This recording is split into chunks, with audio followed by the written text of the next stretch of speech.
साथियों, तो CAPF head constable ministerial जो कि कंबाइंड वैकेंसी आई हुई है सभी को मिलाकर बीएसएफ, सीआईएसएफ, सीआरपीएफ, तो सभी को मिलाकर जो एचसीएम की वैकेंसी आई हुई है उसके प्रोसेस में इस बार बदलाव हुआ है। इस बार सबसे पहले आपका फिजिकल होगा, उसके बाद आपका एग्ज़ाम होगा, उसके बाद आपका टाइपिंग होगा, देन आपका मेडिकल होगा। तो सबसे पहले आपको इसका फिजिकल देना पड़ेगा।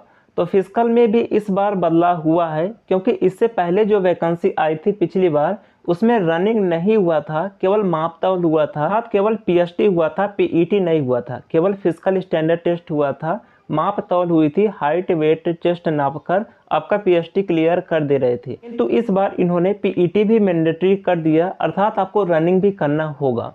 तो सबसे पहले आपको फिजिकल करना होगा और फिजिकल के सेंटर भी बता दिए गए हैं कि आपके फिजिकल कहाँ पर होंगे। यहाँ पर आप पूरे सेंटर का लिस्ट देख सकते हैं, जो भी आपका नियरेस्ट सेंटर होगा उसे आप चूज कर सकते हैं। यहाँ पर सबसे पहले हम बात कर लेते हैं कि फिजिकल में क्या क्या होगा और इस लिस्ट में आप अपना सेंटर देख लीजिए और जो भी नियरेस्ट होगा उसे आप फॉर्म अप्लाई करते समय चूज कीजिएगा, क्योंकि ऐसा पहली बार हो रहा है कि इस बार आपको फिजिकल सेंटर चूज करने का ऑप्शन दिया जा रहा है। नहीं तो एग्ज़ाम सेंटर का ही ऑप्शन आता था, किंतु इस बार एग्ज़ाम सेंटर का ऑप्शन ना देकर फिजिकल सेंटर यहाँ पर चूज करने का ऑप्शन दिया जा रहा है, जो भी आपका नियरेस्ट सेंटर होगा। क्योंकि देखिए सभी की वैकेंसी आई हुई है तो सभी फोर्स मिलकर इसका फिजिकल कंडक्ट कराएंगे, अर्थात ITBP, BSF, CISF, SSB, CRPF सभी मिलकर इसका फिजिकल कंडक्ट कराएंगे और सभी के बटालियन में इसका फिजिकल होगा। ऐसा नहीं है कि केवल बीएसएफ के बटालियन में होगा, क्योंकि बीएसएफ भले इसका नोडल है किंतु वैकेंसी सभी की है। सीआरपीएफ, एचसीएम की भी इसमें वैकेंसी है, तो सीआरपीएफ के भी ग्राउंड में इनके फिजिकल होंगे। तो यहाँ पर पूरा लिस्ट मैं आपको टेलीग्राम पर दे दूंगा, आप लोग टेलीग्राम को ज्वाइन कर लीजिएगा। आप अपना नियरेस्ट देख लीजिएगा कि आपका सबसे नियरेस्ट कौन सा पड़ेगा और जब आप फॉर्म भरने लगेंगे तो वहाँ पर चूज करने का ऑप्शन आता है, तो आप वहाँ पर अपना नियरेस्ट सेंटर ही चूज कीजिएगा। अब देखिए सबसे पहला स्टेज जो आपका फिजिकल का है वो मैं आपको बताता हूँ कि फिजिकल में क्या क्या होगा और इसके फिजिकल कब तक शुरू होने की संभावना है उसके बारे में भी बात करेंगे। तो यहाँ पर देखिए फर्स्ट स्टेज जो इसका होगा वो पीईटी एंड पीएसटी का होगा। तो देख सकते हैं सबसे पहले आपको फिजिकल देना पड़ेगा। फिजिकल में आपकी हाइट वेट चेस्ट नापी जाएगी। आपकी हाइट 165 सेंटीमीटर होनी चाहिए और चेस्ट आपका 77 से 82 सेंटीमीटर के बीच होना चाहिए। फीमेल कैंडिडेट की हाइट 155 सेंटीमीटर होनी चाहिए और फीमेल का चेस्ट मेजरमेंट नहीं होता। उसके बाद आपका जो रनिंग होगा, जो पीईटी होगा, वो 1600 मीटर का होगा, जिसमें आपको 6.5 मिनट का टाइम मिलेगा। तो पिछली बार ये नहीं था, इस बार रनिंग भी कर दिया है, तो आपको रनिंग भी करना होगा। आप अपने फिजिकल की प्रैक्टिस करते रहिए। फीमेल का देख सकते हैं 800 मीटर की रनिंग होगी, 4 मिनट 45 सेकंड का टाइम मिलेगा। अब यहाँ पर हम बात कर लेते हैं कि फिजिकल कब तक होने की संभावना है, क्योंकि लगातार तो आप रनिंग नहीं कर सकते, तो आपको अभी से अपने पढ़ाई पर फोकस करना है, आपको अपना सिलेबस कवर करना है। तो आप अपनी स्टडी करते रहिए, क्योंकि भले ही आप फिजिकल क्लियर कर लेंगे किंतु इसका जो कट ऑफ बनेगा वो इसके रिटर्न एग्जाम के बेस पर बनेगा।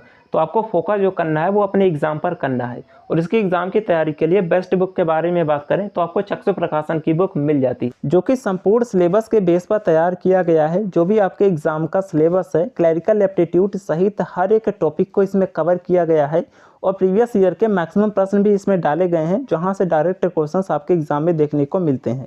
क्योंकि अगर आपने सिलेबस के अकॉर्डिंग स्टडी कर ली, सिलेबस के अकॉर्डिंग पढ़ लिया, तो आप इसके एग्जाम को आसानी से क्लियर कर जाएंगे। क्योंकि कट ऑफ ज़्यादा हाई नहीं रहता, इसमें टाइपिंग भी टफ होती है, तो इसलिए इसके एग्जाम को क्लियर करने के लिए बस आपको सिलेबस के अकॉर्डिंग पढ़ना ज़रूरी है। आप इसके एग्जाम को आसानी से क्लियर कर सकते हैं।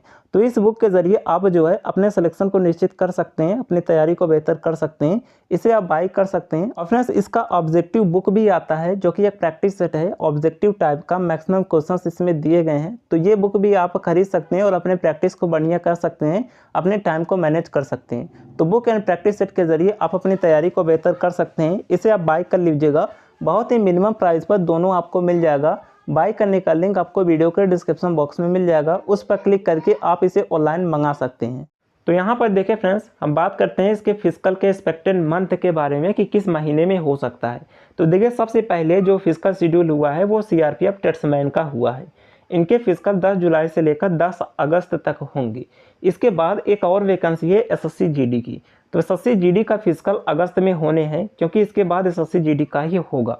तो अगस्त में एसएससी जीडी का होगा और इसके बाद आप कह सकते हैं एचसीएम का होगा, क्योंकि ये साथ में फिजिकल नहीं करा सकते, क्योंकि इन्हीं के ग्राउंड में फिजिकल होने हैं। टेट्समैन का भी इन्हीं के ग्राउंड में होगा, एसएससी जीडी का भी इन्हीं के ग्राउंड में होगा और एचसीएम वालों का भी इन्हीं के ग्राउंड में होगा। लिस्ट आप लोगों ने देखा ही होगा, उन्हीं सेंटर को इन्होंने दिया है। तो यहाँ पर पूरी संभावना है कि आपके फिजिकल जो होंगे वो सितंबर में होंगे। तो सितंबर लास्ट तक आपके फिजिकल शुरू होने की संभावना रहेगी। हो सकता है कि 20 सितंबर के बाद आपके फिजिकल स्टार्ट कर दिए जाएं, क्योंकि आगे का भी इसका प्रोसेस है। अभी इनका एग्जाम भी कराना है, टाइपिंग भी कराना है, तो फिजिकल में ये देरी नहीं करेंगे। और बीएसएफ नोडल है, तो बीएसएफ वैसे भी अपना सारा काम बहुत ही तेज़ी से करता है। तो उम्मीद है कि सितंबर में आपके फिजिकल शुरू हो सकते हैं। बाकी अगस्त में तो एसएससी जीडी का ही होना है। चलिए, बाकी कोई डाउट है कमेंट कर दीजिएगा। मिलते हैं नेक्स्ट वीडियो में, तब तक लिए जय हिंद।